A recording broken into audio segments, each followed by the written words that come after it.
Yo, welcome back to the channel. So we're back in Mangily in the south of Madagascar, and as you can see, plenty of things going on in the street, but we're here to check out the discotheque. There's my little bar there, bar sewer, little bar at the front. Used to have sell everything, literally soap and washing powder and beers, Coca-Cola, sold everything like in there, sweets, the lot, and it was open like from dawn till dusk. But I shut it down because I had that many customers in this bar. Salama. I had that many customers in this bar that it just wasn't big enough. So I thought I'll extend it.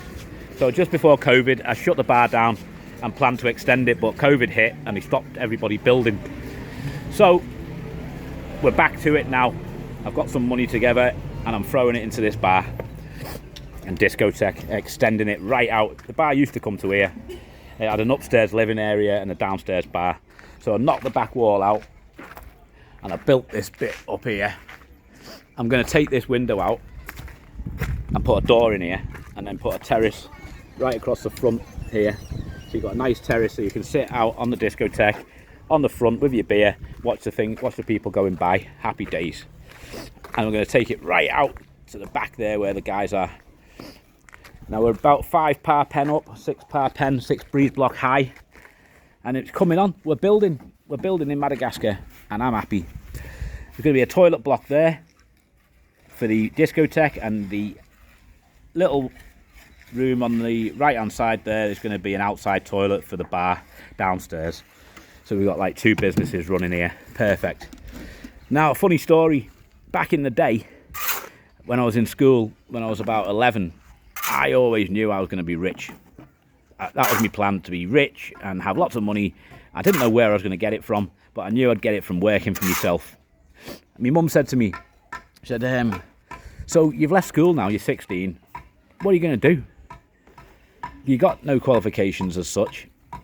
You were dyslexic in school and you hardly got anything. I got a C in English thanks to the 100% coursework exam. So I didn't have to do an exam, a real exam. So my school teacher helped me with the coursework, which was quite kind of her. So I got an average C grade in English. I got a C in maths, and I took pottery as well. And I got a C in pottery as well, so I did all right. But obviously pottery, it's not really the best of things to have a qualification in, I guess. It'd probably be better to have a qualification in history or geography maybe. But I dropped them subjects because I couldn't be bothered. I couldn't get into them. I couldn't understand what was going on with them. I just wasn't with it in school. Like, I was more interested in break times and hanging around with my mates and having a good time. So there you go. But my mum says to me, so what are you going to do? Like, I said, I'm going to buy houses and fix them up, build them, sell them on, rent them out. I'm going to get into the building game, Mum. She said, you couldn't possibly do that.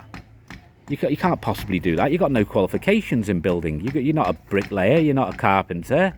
You couldn't. How can you do that? I said, don't worry about it, Mum. I shall pay other people to do it. And she was like, what do you mean? I said, well, I'll just employ people and tell them to do it. I'll employ a bricklayer. I'll employ a carpenter. I'll get them to do the jobs. And I'll just direct them. And she laughed at me. She laughed. She laughed quite hard. She thought, that's ridiculous, like, because my mum was one of these women from back in the day who believed, like, you know, if you want to do a certain job, you need the certain qualifications for that job. But I thought differently. And as you can see, 30 years later, I'm still building bars and building discotheques. I've got properties in the UK. And everything's laughing. I make a nice income and I've got myself fairly wealthy from it. So I'm quite happy. But there you go. This bar here, it's going to be a nice discotheque downstairs. We're going to have seating all where the guys are here. It's going to be seating where the guy here is by the well. That's going to be a dance floor. I'm going to obviously knock the well out. And then I'm going to have a staircase going down here. It's roughly where that cement sack is in the distance there from this level. And then here we'll have seating above the toilet block. I'm going to put a bar right in the centre there, and then there'll be seating all the way up here, and you'll be able to look down onto the dance floor from this level. And then I'm hoping to put another staircase up the other side going up to a third level for like a chill out area where it's not so loud and that, the music's not so loud and that, because downstairs I'm going to have that music pumping.